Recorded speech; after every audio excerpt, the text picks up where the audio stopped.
Hey, it's Joe Carrero again, and I know you all have better things to do than to listen to my desperately needing help finding a couple of missing migrant kids. I just can't give it up.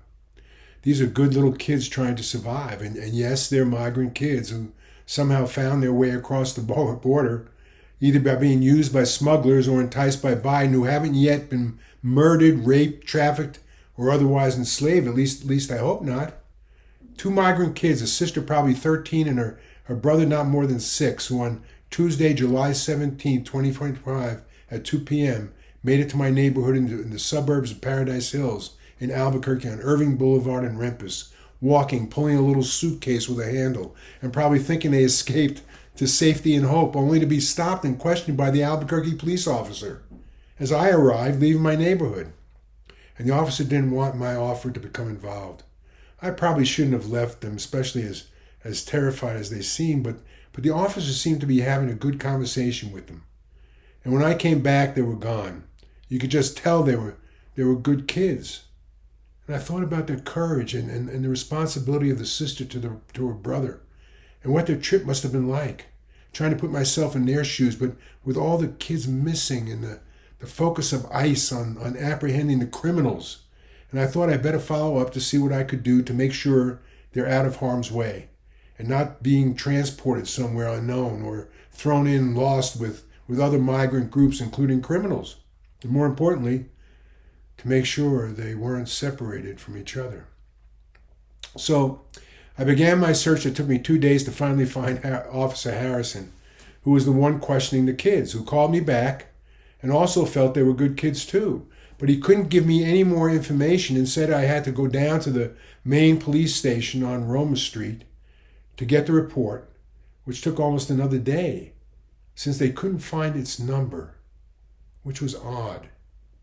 So back and forth, knowing that these kids were vulnerable and I had to find them quick, I was calling everyone and posting notes anywhere I could, and everything else I had to get done, I didn't get done. But I was desperate because I knew they were desperate. And they only had each other.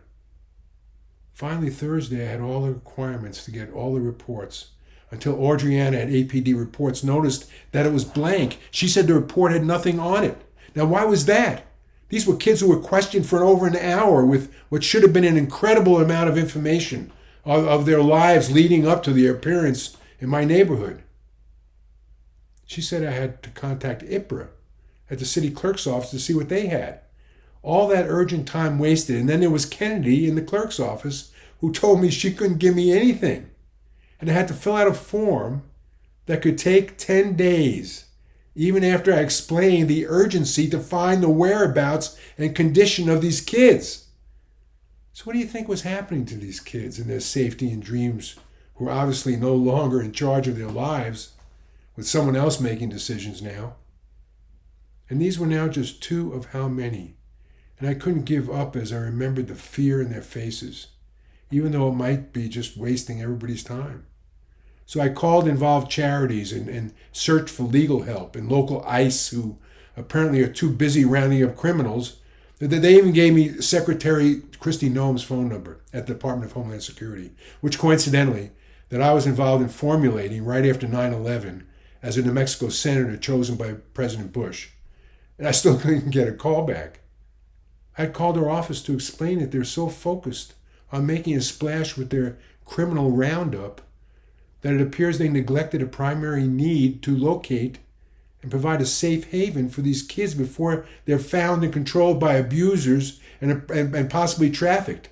But when we can't find out where they are and the identifying paperwork is left blank, it seems that a solution to the problem is to just have these innocent, vulnerable kids disappear from view. God, I hope not. But those of us who have witnessed the abuses of government can't dismiss anything. I still haven't heard back. With all the rumors of forced labor and child trafficking, it's evident that ICE needs to have a component focusing on raids on locations where kids are reported to provide for their safety and at least be able to account for where they are.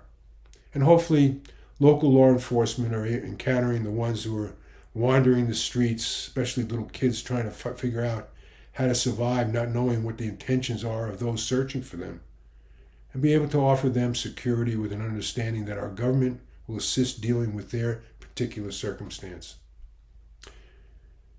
The Biden administration has allowed for what is now being reported as 300,000 missing children, with many assumed dead or trafficked, without any claim of responsibility or solution. The Trump for President campaign used that issue to gain support and votes, and President Trump brings that issue up for concern, although there are still 300,000 missing, and 2 that were found and apparently are missing again. As every once in a while, ICE has a raid that fortunately includes finding some children. There needs to be an urgent priority to locate these children instead of focusing on building a ballroom in the White House with the same concern that allowed these kids, many unattended, to cross the border during the lackluster Biden years. Also, maybe the protesters would get more sympathy by demanding an increased effort to put toward locating these children, rather than all their energy defending the rights of those determined as criminals by law enforcement. There are priorities, I would think, that the lives of innocent children would come first, imagining what horrors they could be going through. We can't allow these children to be vulnerable anymore. And now we know of 2 who need our help. And at this point, no one knows where they are. Yet there's not a sign of a protest demanding a search for these kids. It's again the expedience of politics and the noise it creates. I do hope the search for these young children is just a waste of time and that they're safe. In case it's not, please help me spread the word. The numbered request I filed with the City of Albuquerque is 25-9530.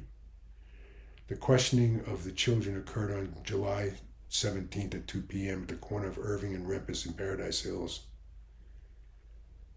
I've already called the police chief numerous times every day for 4 days without a response. Please help any way you can before it's too late. I'd rather take the chance of looking like a fool and being wrong rather than the alternative.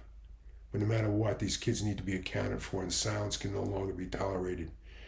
There's just something strange, if not criminal, happening to these kids and others that may be an indication as to why there are 300,000 missing. So thanks for listening and for your influence and help. And God bless you in our efforts.